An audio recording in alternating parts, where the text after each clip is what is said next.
غنسمع البنات كيفاش كيجيها. شوف تبارك الله كلكم. مرحبا بكم البنات، الله يتقبل منا ومنكم صالح الاعمال ان شاء الله الرحمن الرحيم. ان شاء الله دابا بقى غير الطويجين ان شاء الله تيوجد حتى هوايه وهنسوا معايا ما تمشيو فيه البنات. كيفاش كتشوفوا المهم انا خليت فيه شويه ديال المريقه باش نلقاو هكا فيهاش نغمسو.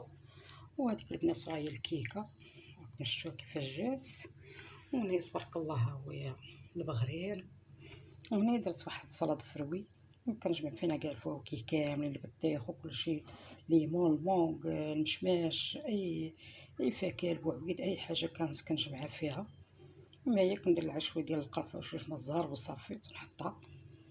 ونسمع البنات، كنتمنى هاد الروتين نتاع اليوم يعجبكم. الا عجبكم ديروا لايك وابوناو.